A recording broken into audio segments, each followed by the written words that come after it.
In 1939, there's a pretty classic film that came out, Wizard of Oz, and probably many of you are familiar with that or you've seen it.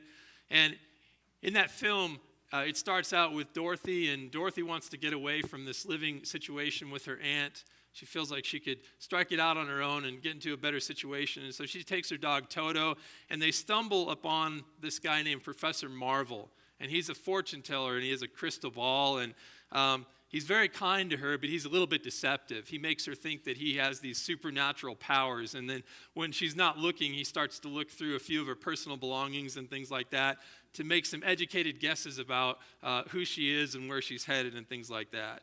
And so he does a little detective work. And toward the end, he tells her a little bit, about herself from what he surmised from her possessions. And then the scene ends up with him making up the fact that Dorothy's aunt is sick. And he says, you better get home, see your aunt. And so she's, oh no, he knows something's wrong with her. And she turns around the other way, and he finishes with the line, poor little kid, I hope she gets home all right. And so he knew from these conversations and what he had observed that she was running away, and he knew what she needed, and so he sent her back. But that's one of the first characters that we're introduced to besides Dorothy in this film. And it's really interesting because as you watch this film, the first 20 minutes or so, they're in sepia, kind of a little bit of an off black and white color. And then when she steps into Oz, Technicolor comes out, and people have never experienced that before in theaters in 1939, or very few people had. And so it's this awe, this colorful new world that she steps into. And then as the story progresses, you run into a couple of other characters. There's a carriage driver. And as you look at the carriage driver, you think, that carriage driver, he looks an awful lot like Professor Marvel from the beginning of the movie. That's odd. And then a little bit later, you see a gatekeeper, and the gatekeeper of Oz. You look at him and you think, he looks an awful lot like that carriage driver who looked an awful lot like Professor Marvel. And then at the end of the movie, you meet the Wizard of Oz, and you think, wow, the Wizard of Oz, he looks a lot like that gatekeeper who looked a lot like that carriage driver who looked a lot like Professor Marvel in the beginning of the movie. And if you look at the credits, lo and behold, it's the exact same actor that played all those parts. And so those different roles give us an idea of this character, a better picture of who the Wizard of Oz actually is. Each of those characters reveal a little bit different aspect of who that character is in the movie. And that's really kind of who we find the Apostle Paul to be in chapter 3. We look at him, and he's going to look back over 3 really prominent roles that he played in the church and setting up the church. And as you look at each of those roles, you get a better picture of who the Apostle Paul is and what God's called him to. And so our title today is Role Review.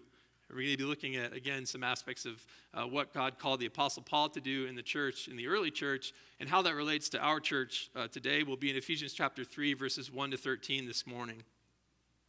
And the first role is a little bit of a strange one, and that's that of a prisoner. In fact, the first few words of Ephesians 3:1, it says, "For this reason, I, Paul, the prisoner of Christ Jesus, for you Gentiles." And I want to camp out on this first point and really focus on what is all involved with Paul saying that. We just read through that, we glance through that, and think there's not really any relevant information for us in that statement. Paul, the prisoner of Christ Jesus, for you Gentiles. It's like an introductory phrase, and we want to just get to the good stuff that's following.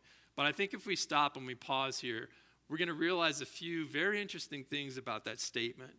First of all, the term Gentiles, it was put into our English translations via the King James translation, and that's kind of what has come forth today. But the word in Greek is actually ethnos or ethnon, and it refers to different specific ethnic groups. And so an ethnic group is a group of people who are set apart and also bound together by common ties. It's either the same culture or similar language, similar nationality, or similar color, skin color.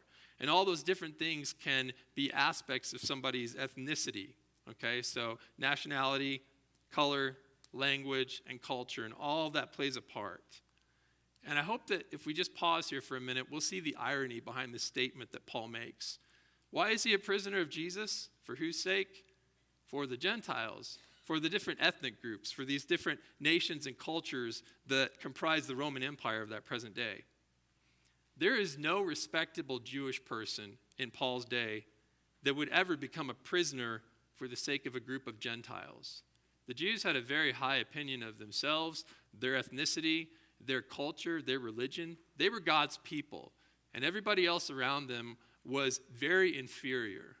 And so the fact that Paul even paid attention to these Gentiles, these other ethnic groups besides the Jews, that was staggering, let alone the fact that he would go to prison because of years and years of ministry to these other ethnic groups outside of the Jews. He was a Jewish Pharisee, and yet he devoted his life to seeking people out who were of different ethnicities besides his fellow Jews. You see a little bit of the picture of how odd this is when you see Jews interact with Samaritans in the gospel. Now, the Samaritans, that was a region between Galilee in the north, where the Sea of Galilee is, and Judea in the south, where Jerusalem is. The central part of Israel today was called Samaria in Bible times. And the people who lived there, they were some of the 10 tribes of Israel that had been deported into Syria years and years earlier in the Old Testament. And some of them had migrated back, made their way back, but they had intermarried with other nations at that point in time. And so their lineage was not strictly pure Jewish. And so for that reason, they were looked down on. And because they were only part Jewish, the full Jews called them dogs. They wouldn't even speak to them in conversation. That's why the woman at the well is so surprised that Jesus comes up and starts a conversation, because Jews and Samaritans, they don't even talk to each other. That's why the Good Samaritan is such a stark contrast in that parable that Jesus tells, because Samaritans and Jews hated each other. Why would one stop to help a Jew, even a hurt Jew, on the side of a road somewhere? In fact, when Jews would travel from the north in Galilee to the south in Judea, they would walk around Samaria. They'd go down to the Jordan River Valley, cross down through the valley, and just conveniently avoid that whole land.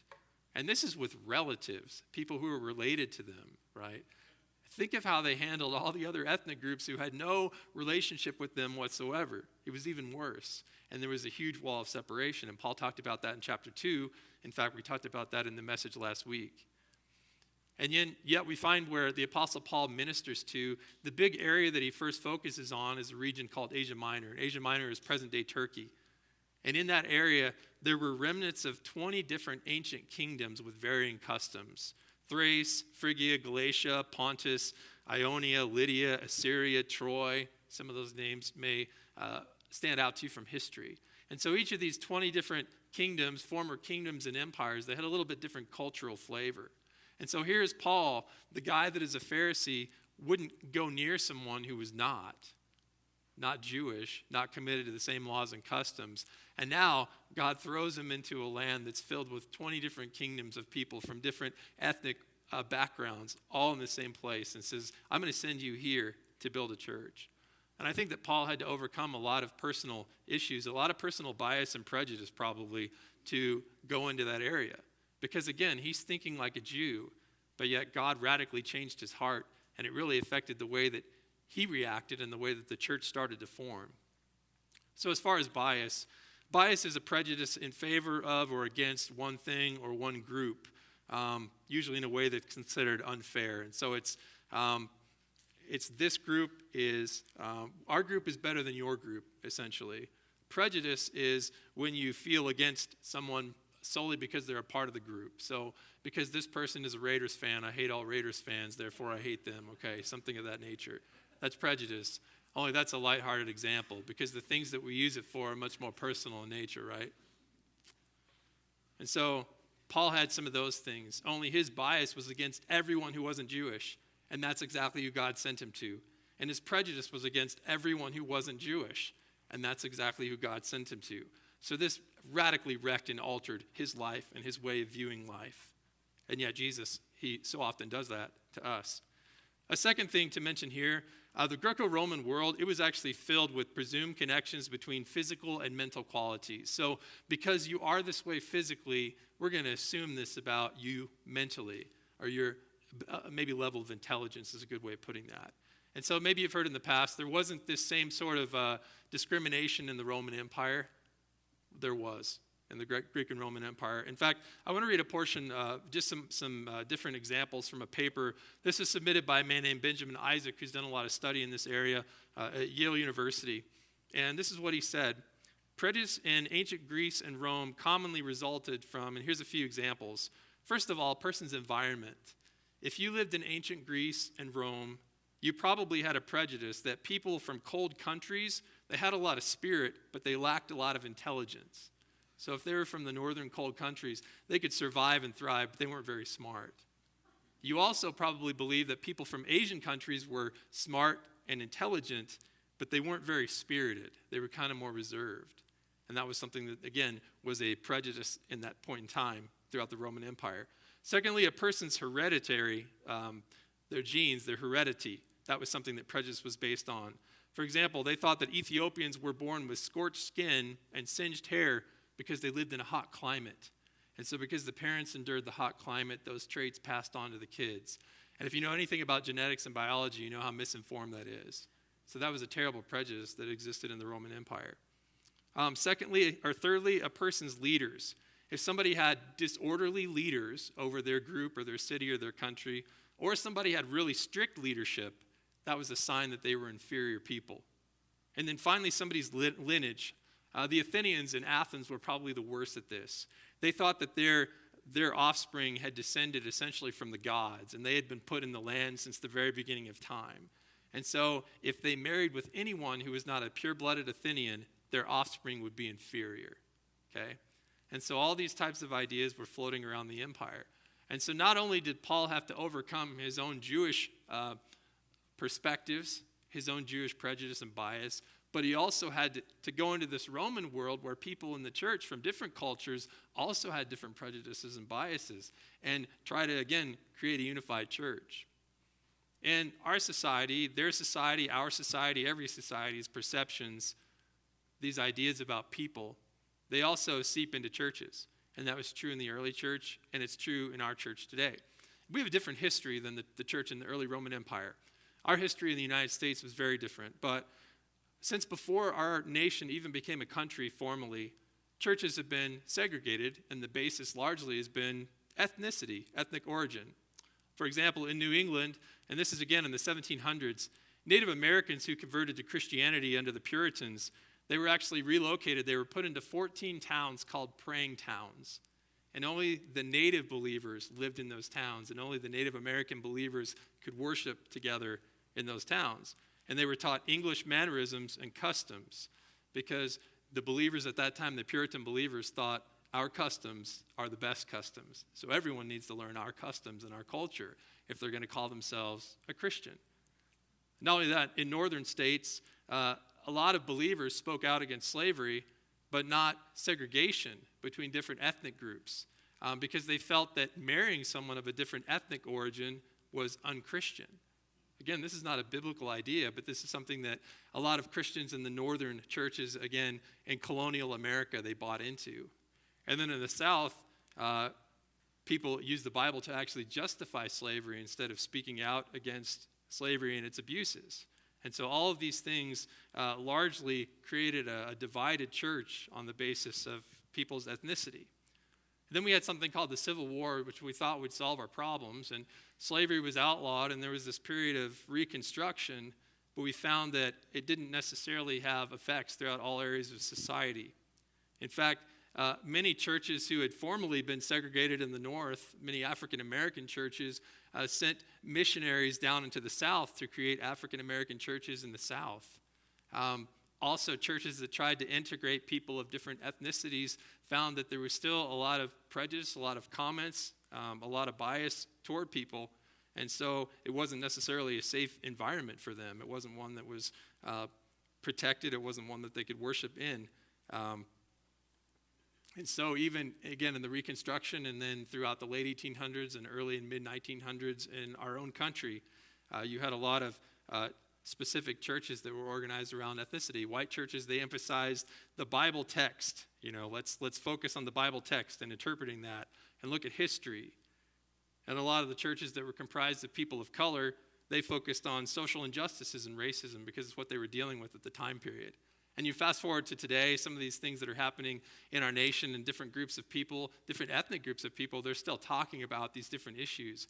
And there's still a lot of divide in different areas. There's still the same tendencies, a lot of times emphasis, maybe different political inclinations among groups. And again, these different groups, they thought that they were being biblical, and in many ways they were. Those who were focusing on the Bible and its interpretation, there's benefit to that. Those who were focusing on more social justice and treatment of people issues, they could look at Jesus' life and say, all these things are very important. People deserve to be treated with dignity and respect. That's the way God would treat them. And so everyone was right, but nobody was together. In fact, there was a study that was done in 2012, which is maybe, 9 years ago from today. And in that study, it was conducted by a Duke University researcher named Mark Chavez. And he found that as of 2012, 8 in 10 American churchgoers still went to services at a place where a single ethnic group comprised more than 80% of the people in a congregation. And maybe some of that's related to geographic location or the percentages of people in an area. But largely across the country, that was the state. People still stay in churches comprised of their own ethnic group. And that's in our country. And every place in the world has a different past and a different history. But that's what we deal with. And so Paul, he was tasked with creating a church that was comprised of all these different ethnic groups. And yet in our country, maybe we fight against that in a sense because of the way and the history that has caused our churches to be formatted the way that they are. But I think that there's some things that can be done and some things that Paul did to kind of push the boundaries here. Because again, he was very focused on his Jewish identity, who he was, his own ethnic identity, his own concerns as a Jew. But God was calling him again out to the Gentiles, to the other nations, the other ethnic groups. And so it's helpful for us, I think, to look at how Paul went about shifting his mindset and being more open to what God really intended for his church to look like ethnically. Point B, Paul pursued an in-depth understanding of the cultures of the people around him. And I really think he did. I want to give you some evidences of why I think that he operated that way. First, he makes a blanket statement in 1 Corinthians 9, 19 to 22 about how he approaches people. And this is what he says. He says, "Since I'm free from all, I can make myself a slave to all in order to gain even more people." And so he was thinking, how can I reach more and more people for Christ? Since I'm not really tied to the Old Testament law anymore because I have this freedom in Christ, I can really kind of, conform in a sense, not in ways that violate God's standards, but I can, in a sense, conform to different aspects or at least appreciate different aspects of these various cultures in order to gain more people. And then he gives examples in the following couple of verses in 1 Corinthians 9. He says, "To the Jews, I became like a Jew to gain the Jews." And so when Paul walked into a synagogue in a city, he would very much come in, talk about who he was, his background in Judaism as a Pharisee, and probably even perhaps obey different ceremonial laws, especially when he was having meals and things like that with Jewish people, or when he was back in Israel in the Jerusalem area. He lived life very much like a Jew. He says, "To those under the law, I became like one under the law, even though I'm not under it, to gain people under the law." And he's talking about the Old Testament law again, the Jews. "I lived under it." But then he says in verse 21, "To those free from the law," all the other ethnic groups who didn't grow up in the nation of Israel, under that law, "I became like one free from the law. Though I'm not free from God's law, but I'm under the law of Christ to gain those free from the law." And then he says, "I've become all things to all people so that by all means I may save some." And he doesn't mean he was dabbling in sin or going into idol temples and worshiping these false gods, but he means as far as the culture is concerned, I took on, I adapted, I learned from people. And I made a lot of changes in my life because of the culture that I was in. It was a learning experience. I wanted to understand the culture and how the people lived. And to a degree, that's how I lived when I was in these different cities, establishing the different churches. He realized that his effectiveness would really be limited or enhanced by his ability to understand and enter into these cultures. And here are a few things that he did. He listened and learned about unfamiliar perspectives. How do we know that? If we read letters of Paul, like 1 Corinthians, he is really responding to a lot of different questions that these believers in the early churches around the Roman Empire have asked. And here are some things that he addresses in 1 Corinthians. He talks about leadership rivalry. He talks about incest. He addresses a question on prostitution. He talks about celibacy. He talks about believers who happen to be in a marriage with an idol worshiper. He talks about lawsuits and how the church should handle those. He talks about idolatry. He talks about women who are gathering without head coverings. He talks about chaos in worship, about inequality, and about a denial of the bodily resurrection of Jesus. And all these things are not Jewish issues. These are not things that Jews would kick around or ask questions on, all right? These are very, very Roman Empire, other ethnic group types of problems. And yet Paul is waist deep and maybe neck deep in all those things and trying to give his best response possible. He had to engage them where they were at and talk about the things that were important to them. Also in another place in Acts chapter 17, he's having a meeting and talking with some philosophers in Athens, the Stoics and the Epicureans. And he actually, in that middle of that conversation, he references a Greek poem about Zeus in this conversation. And so we know he was at least familiar with those things. Now, I want to probably make the claim that your average Jew wasn't reading poetry about false gods all the time. And yet Paul was familiar with this fairly popular Greek poem that dealt with Zeus at that point in time. And so he makes this quote. He says, "We are also his offspring," which was a direct line, a direct quote from that poem. It was written in the 3rd century BC by a Greek poet named Aratus. And so that's where Paul got that quote from. But he was familiar enough with the culture to pull out examples and throw it into a conversation with these philosophers. Third, he participated in meals with ceremonially unclean foods and people. He had to even reprimand Peter one time because Peter came up to the church, I believe in Antioch, and instead of sitting with the Gentiles and the Jews, all these different ethnic groups around the same table, he got all the Jews to sit at the other table with him, and he divided them. And Paul said, "You don't live like that in your everyday life. Why are you going to live like that in this room right now?" And Paul had done the same thing. Again, he was a Jew. Certain foods were a do not go near. Don't touch these things. And certainly he wouldn't sit across the table from someone who was non-Jewish. And then he was called by God to go out into all these other ethnic groups and engage them in conversation and have meals and show hospitality and eat the same types of food and even eat meat that had been offered to these false idols. And all those things he felt like he had the freedom to do because he was under the law of Christ, which is love God with all your heart, soul, strength, and mind, and love your neighbors yourself. And that's really what he was operating in, and it allowed him to get a great inroad into some of these different cultures. And finally, he built a team of diverse ministry partners. If we look through the lists of people that he served among, some of them were Jewish. Some of them had one Jewish parent and another Greek parent. Some of them were from various cities throughout Asia Minor, Greece, and Rome. Some of them were teams of men and women. And so there's an incredible amount of diversity in the partnerships that he undertook. And these things, again, would have been so strange for somebody coming out of Judaism. It's a miracle of God that he even ever did any of these things. Finally, in this point about him being imprisoned again for the cause of the Gentiles, as a result, Paul was constantly persecuted and eventually prosecuted, largely for his association with these non-Jewish people. Now, granted, I have to give you this. A lot of the persecution that Paul faced, right, some of it, at least early on, it was because of Jesus. He preached Jesus' resurrection. The early apostles preached Jesus' resurrection. And so because of that, it almost put guilt upon some of these Jewish people who had been responsible for causing Jesus' death. And so all of those things came up, and that was a big stumbling block. But if you look at the things that actually caused Paul to get imprisoned, he spent 6 years in prison, at least 6 years in prison. And the thing that was the catalyst that started it all, it wasn't teaching Jesus. In fact, in the same Jerusalem where Paul was arrested, there was actually a pretty vibrant church. Jesus' earthly brother James, so a son of Mary and Joseph, was one of the leaders, one of the elders at this early church in Jerusalem. And you don't read about him being thrown in prison or having the same problems to the same degree that Paul did. And yet Paul was always associated with these people from other ethnic groups. In fact, he had some of his team in Jerusalem. And when he went to pay a vow at the temple with some other fellow Jews, some of the Jews who had been antagonizing him in the province of Asia Minor, they had followed him there. And they said, this Paul, he brought some of his non-Jewish friends into the temple and desecrated it, which wasn't true. But the fact that Paul had this ministry to non-Jews and spent time with them really set him up for that. And again, that started a 6-year period of imprisonment in his life that eventually, a few years after that, led to his execution. And so a lot of it was caused not just because of his affiliation with Christ, but because he actually took time to reach out to people who were not Jewish.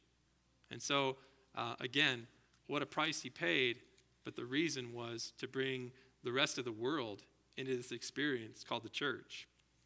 The second role that Paul played was actually that of a manager, kind of a specific type of manager, a household manager. And I mentioned to some of you in past conversations that I used to spend time, before I get married, I would house sit for people. People would maybe have pets or things like that. They'd go on vacation for a couple of weeks. And so they would bring me over to their house, and they'd show me everything that I needed to take care of. And then it was customary with everybody that our house set for, they would always leave a list. And so there's a big list on the kitchen counter that I encountered as soon as I came in that told me everything that I was responsible for. Sometimes it was watering their plants inside or their outdoor plants, or checking their mail or receiving packages at the door. Sometimes it was taking care of their dogs or their cats. There was one home I was actually responsible for brushing their cat's teeth every night before bed. And so I did that because I was their household manager, right? Nobody else is there to brush the cat's teeth. Another time, part of the list said, train new puppy. They had just gotten a puppy a week before. And then they went on vacation for 2 weeks. And so week 2 and week 3 of this puppy's life was me, the person who was the household manager for 2 weeks, trying to train this new puppy. That was an adventure. Sometimes it was setting their alarm when I would leave their home and making sure that things were safe, or cleaning up parts of the house. And one family even said, you need to eat all the perishable stuff in our refrigerator. It's not going to last. And I was okay with that. That's an easy thing to manage. But I was their household manager. And verse 2, it uses a word, and the word is dispensation. And we don't use that very often when we're talking, right? I haven't chatted about dispensations recently. But what it means is household management. And so Paul is saying, another thing about me and my role, if you've heard about it, it's that I was the household manager.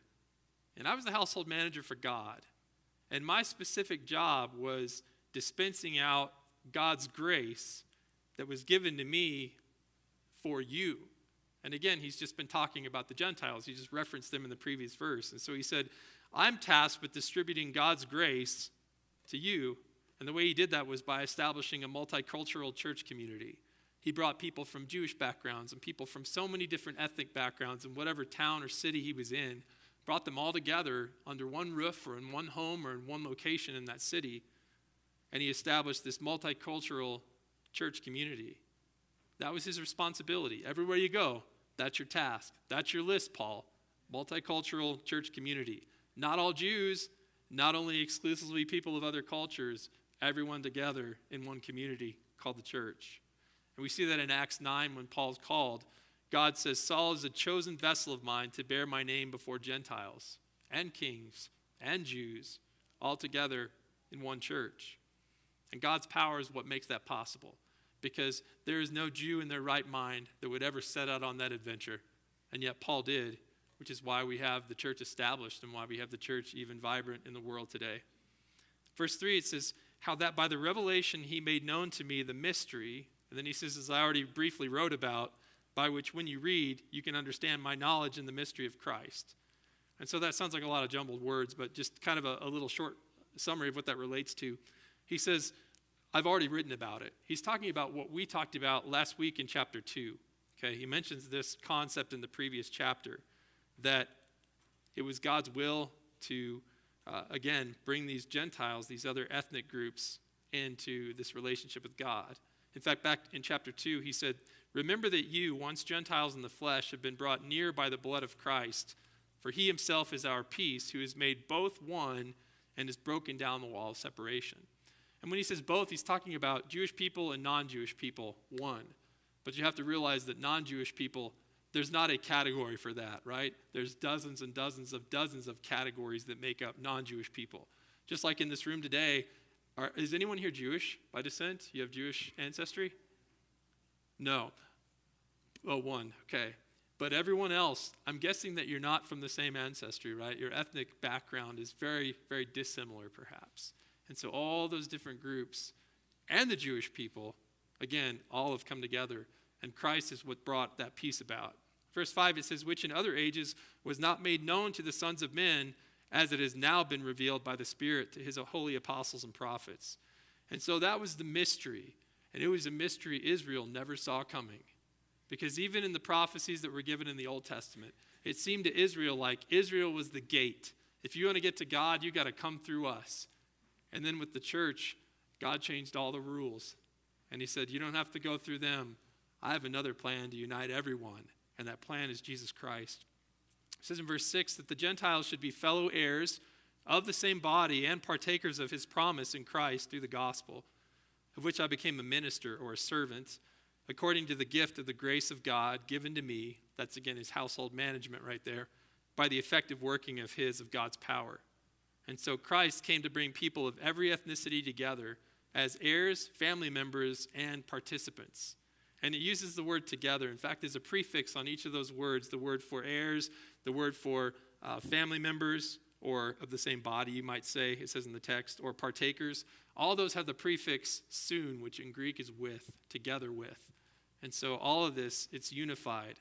Unified as heirs, unified as family, unified as participants in what God has for us in this life and in eternity. And that's what God came to do. Which leads us really to Paul's last role that he kind of encompasses here in this chapter, verses 8 to 13, as we wrap up today. And that's that of an ambassador. And the United Nations, I think, is actually a really great example of this because they have a program called Goodwill Ambassadors. They appoint Goodwill Ambassadors. And what a Goodwill Ambassador is, it's a celebrity. It's somebody who's noteworthy, whose name you would recognize. Somebody like Angelina Jolie. She is a UN Goodwill Ambassador. Or Victoria Beckham, right? Those are maybe famous names of people that you would recognize. And so because this person has recognition, maybe even on a worldwide scale, they champion a certain specific cause that's important to the United Nations. And so Angelina Jolie's, her area is specifically one on refugees.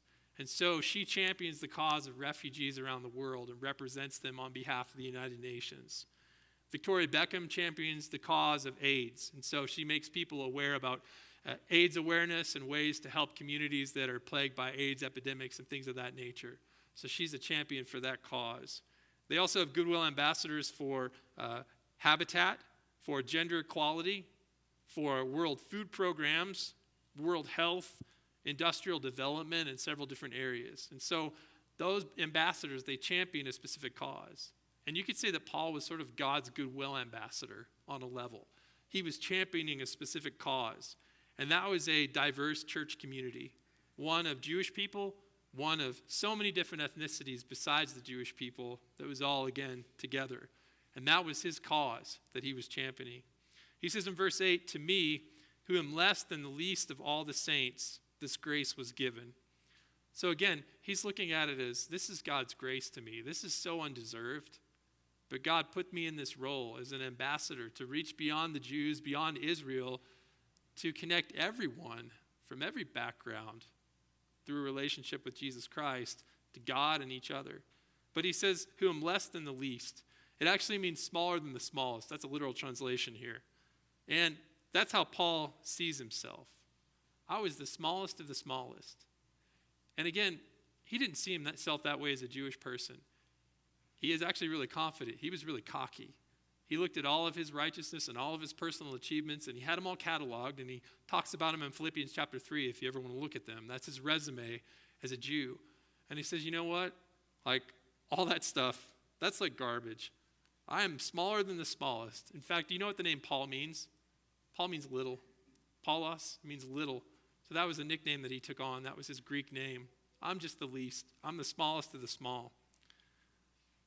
And I think that's important too, because a lot of times we look at other believers who are very different from us, especially maybe in cultural ways, things like that, and we think, you know, my way is the right way. My way is superior. If we're going to have church, it's got to look like this. We got to start with announcements. We got to do worship. We can stand up a little bit, but we can't stand up too much. You can raise your hand a little bit, but be careful on that. You know, you got to have a few soft songs and a few fast-paced songs, and that's what worship looks like. And then you've got to get to teaching, and it's got to be Bible-focused, and it's got to go through specific passages or maybe even through books of the Bible, and it's got to last at least 30 minutes, but if it goes more than 45, we're getting into dangerous territory. So that's what the package looks like.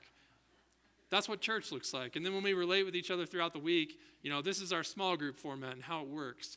And so we have this really well-defined of what church is and what church looks like, and that's how we see it. And we think our way's better. We like it. That's why we do it our way, right? That's why we're here. But Paul didn't see it that way. He said, I'm the smallest of the small. I'm not measuring myself as better than these other believers who come from a variety of different ethnicities and cultures. You know, they have different national backgrounds, different languages, different skin colors, different political concerns in our day maybe, or social concerns. They're not less than me. In fact, when I look at myself, I'm kind of the smallest of the small. I elevate them above me. All these other things, they're not concerns. I think that's a great example for us. Do we really look at other people, especially people who are different from us in the body of Christ, and say, I'm just the smallest of the small. They're amazing. I'm just glad I'm in. I'm glad I'm saved. And he says, this grace was given that I should preach among the Gentiles the unsearchable riches of Christ. And so, again, sharing the riches of Jesus across all these different ethnic boundaries to the Gentiles, that's Paul's undeserved gift. It's such a privilege to take Jesus out beyond Israel, to take a relationship with God out beyond just the covering of the nation of Israel like it was up until Christ. Such a privilege, such a gift. And to make all see what is the fellowship of the mystery, which from the beginning of the ages has been hidden in God, who created all things through Jesus Christ. I want to make everybody see the fellowship, the partnership that's in this ministry. And he says it's been hidden since the beginning of the ages in God, who created all things through Christ. So from the very beginning, God had this idea. He intended things to look this way. And that was everybody understanding that there was a partnership that God wanted. And that partnership wasn't just between Jews, members of the nation of Israel. It was for people from all different backgrounds to share this wonderful partnership through faith in Christ. And that's really what God always intended. And he wanted them to see that. And it was Paul's privilege, he says, to make all see that. To help people understand what God envisioned for the church. And it was a pretty diverse group.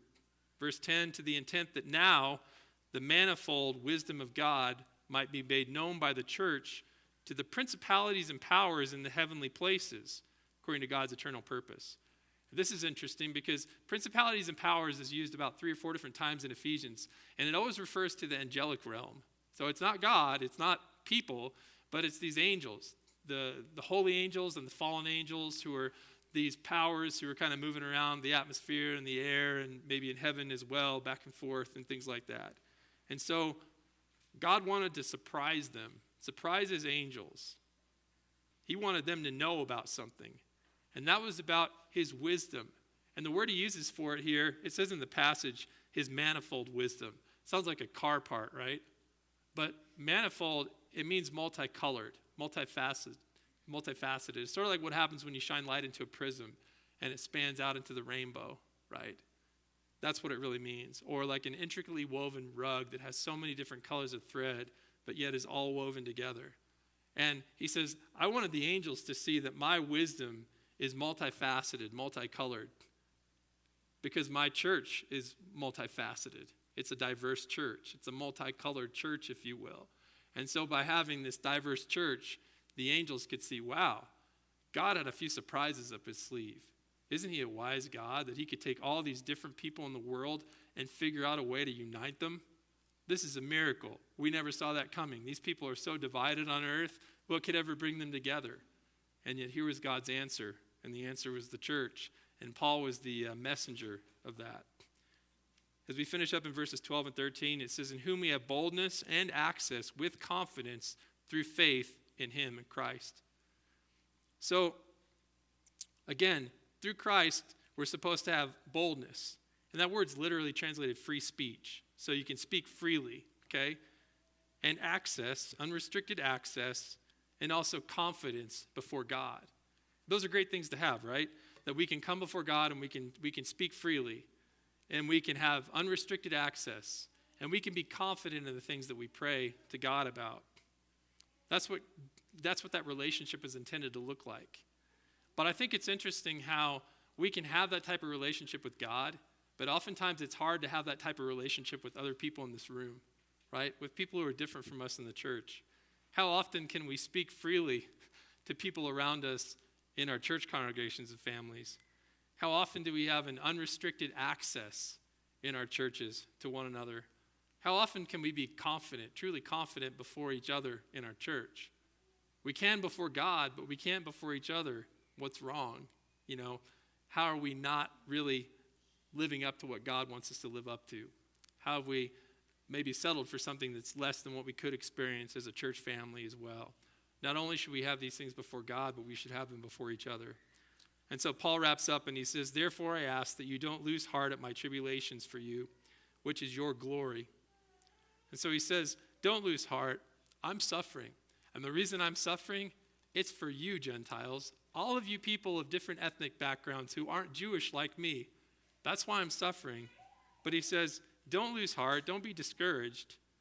This is because what I'm doing and what you're doing by uniting in this body called the church is actually increasing your splendor, the splendor of the church, and really the splendor of God, because God is the one that's causing it all in the first place. And so don't be upset that I'm suffering and going through hardships and I'm in prison right now. The splendor of God's church, it's increasing because of what I've put my time and my effort and my energy into. So don't be discouraged, be encouraged, because you're a part of that. You're creating that. So what do we do with a message like today? I want to give you a few thoughts about maybe things that are relevant for us, because again, largely it's been a review of Paul and his role in not just the Jewish realm, but in bringing all the other ethnic groups into this body called the church. And so how do we, even in light of our own culture and our own local church, how do we learn from this?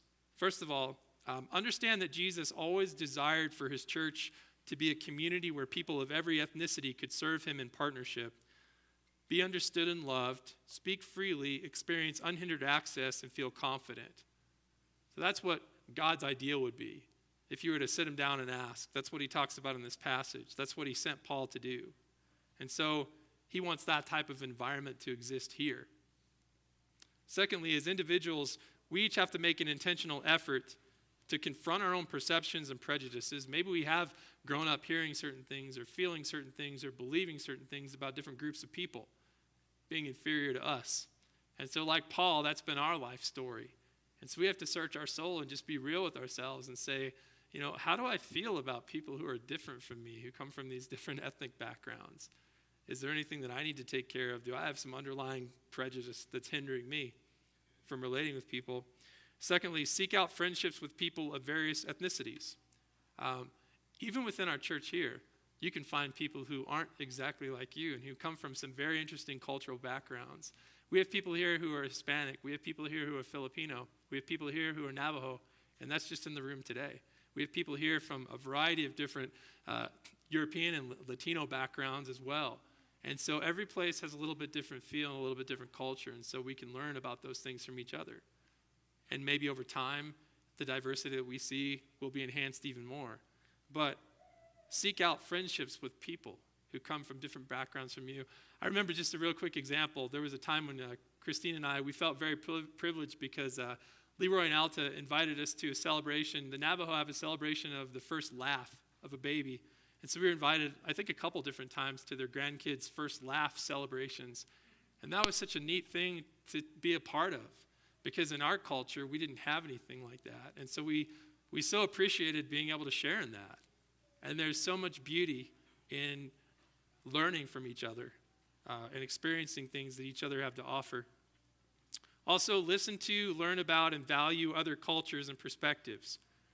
And you can carry out conversations. You can check out resources to learn about people who are different from you and learn about different perspectives. Because even within Christianity, maybe you read articles or you see things about on the news about different churches and they're supporting things that you wouldn't necessarily support. You don't see the value in supporting that. Or maybe you as an individual and as a church, you're supporting certain things that other believers in other places don't see the value of. I think it's helpful to learn and to do some research and figure out why people are supporting the things that they are. Oftentimes it's tied to a biblical reason, so we can learn about each other in that sense as well. And then creating a safe environment where a congregation made of different cultures can thrive here. And maybe there's some practical steps that we can do that, and that's what I have in this last slide here. Maybe we can answer questions like these, and these are just a few examples. What issues are most important to the ethnic groups represented in our community or even in our congregation? Perhaps because we're coming from one perspective, we've totally missed out, and even in our teaching or in our conversations or in our encouragement, we're totally missing out on something that's so important to someone else here in our local congregation or in our community because they're from a different culture, and we could better meet their needs and have more in-depth conversations and care for them if we only knew, we only took time to ask. Second, what careless comments could we stop making about specific groups or differing points of view? Those are actually things that are kind of aggressive. In fact, they're called microaggressions in a lot of situations where where you're just making an offhanded comment, you're really criticizing somebody else because they're different than you, and you don't take it seriously, but it offends someone. And so if we're just cautious about things like that, it creates a better environment here, especially in our local church, where we're supposed to be about loving people like Jesus loved instead of pointing out things that we disagree because someone's different than we are. Thirdly, how can we create opportunities for the people in our church and community to express their cultures? Again, to show us, as I mentioned with Leroy and Alta, a little bit more of a piece of who they are, and Tanifa, for us to get to know them. And there are a lot of cultures that we could celebrate even here, perhaps in this church body.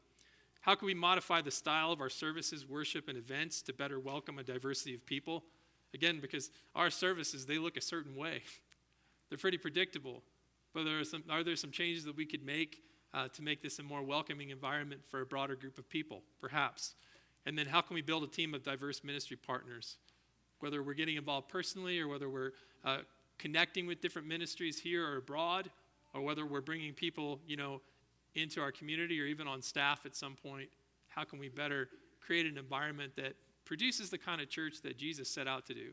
And it's not a one-size-fits-all. It's not a everybody looks like us and thinks like us and talks like us church. It's a church where the beauty of God's power to unite people is found in the collection of incredible diversity, and the partnership yet that exists in the midst of that.